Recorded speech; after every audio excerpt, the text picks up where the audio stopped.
Wednesday, May the 13th. Lake level's 917 and a half. It's come up 2 feet since last week. We had a bunch of rain this past weekend. And it looks like the water crested early this morning. It's actually started to go down a little bit throughout the day. They look like 3 or 4 generators running. Now the water temperature is about 67 to 70 degrees. It actually cooled down a little bit last night. It got down to about 48 degrees or so.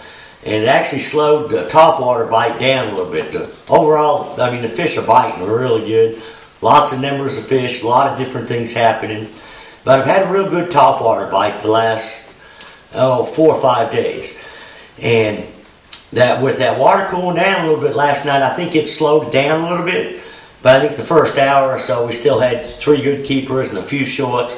But there'd been a lot of fish schooling. Mainly that's due to the shad starting to spawn. A lot of these deeper cuts that you get into, some are just off the main lake, some are in the creeks, around these deeper boat docks where there's 30 to 60 foot of water. First thing in the morning, you'll see big schools of shad up underneath the styrofoam, up against the dock. You'll see some of this around the submerged timber as well on the points. And what's going on is these shad are actually laying their eggs on the styrofoam around the trees. They do that first thing in the morning and under low light conditions. So been a pretty active bite on top the first hour or two. Now the baits that I'm throwing, I don't think there's a topwater bait out there that you can't throw and get bit on first thing in the morning if you're in the right spot. I'm throwing jointed redfins, jointed thundersticks, Strike King Sexy Dog, and a Zara Spook. Now the Strike King Sexy Dog is probably one of the best baits. You don't have to do any modifications at all to it. It's got good hooks, comes out of the box and runs good. It's ready to fish. Now,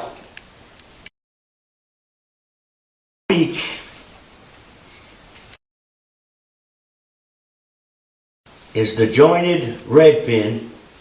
And one thing that we all do to these is it comes with like a saltwater hook, and it comes with real heavy split rings. So I change out both split rings on the hook and on the nose of the bait with thinner diameter or lighter ones. And I still use the same size hook, number 2, and I'm using Excalibur hooks, which is a lot lighter than what they come with. And what this does, it lightens up the bait a little bit. It's easier to keep the bait wobbling up on top. Now these baits, you want to reel them real slow so they got a good hunt right up on top. You want to make sure you don't use fluorocarbon, because fluorocarbon will absorb the water and it'll sink. And if your line gets in the water ahead of the bait won't walk properly. Now I do the same thing on the jointed thunderstick. Change the split rings and the hooks on it. Now, the Zara Spooks, when you take a spook out of the package, the hooks that come with it are right inside these cleats with no split rings. And what happens, that hook won't completely rotate around. When you get a fish on, a lot of times, fish goes to jump, throw that hook will get in a bind, and with the weight of the bait, I think it's a little easier for them to throw the hook. So what we do is we cut the hook off and add split rings and put the same, you can put whatever hooks you want on it. I like the Excalibur hooks. They're good and sharp, and they're a little lighter. Now this will help you from losing as many fish on a Zara Spook by cutting the old factory hooks off, putting a split ring back in there.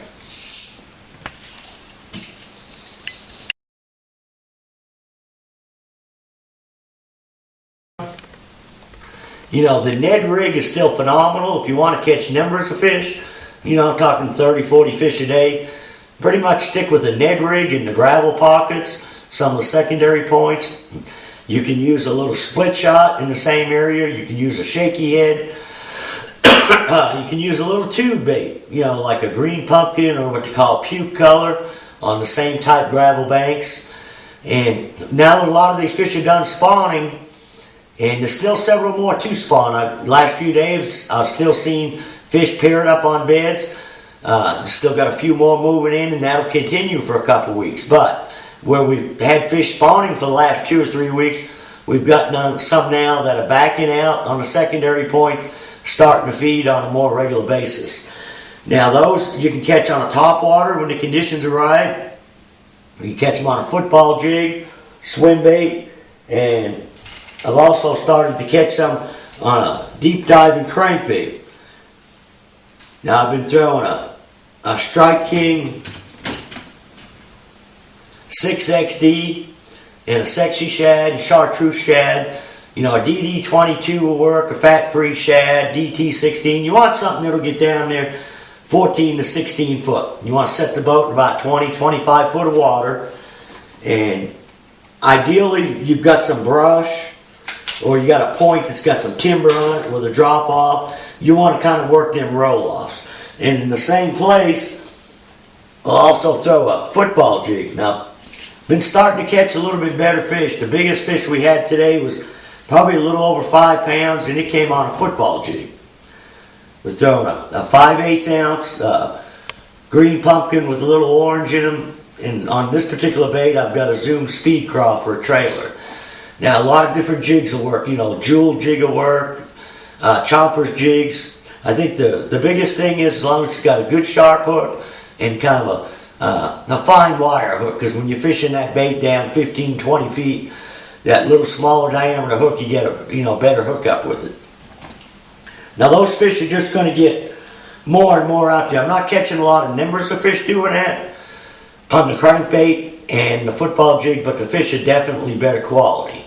Now that's, like I say, that's just going to get better and better. And there's so many different things that are starting to work. You know, in the past, if you've been here in the summertime, we catch fish on white jigging spoons, 1/2 ounce and 3/4 ounce, flipping the boat stalls. Well, that's a great time to try that now, especially early on these deep boat docks, because they're loaded up with bait fish early where the shad is spawning. Probably another 2 weeks or so, or you could probably even back out now and start drop shotting.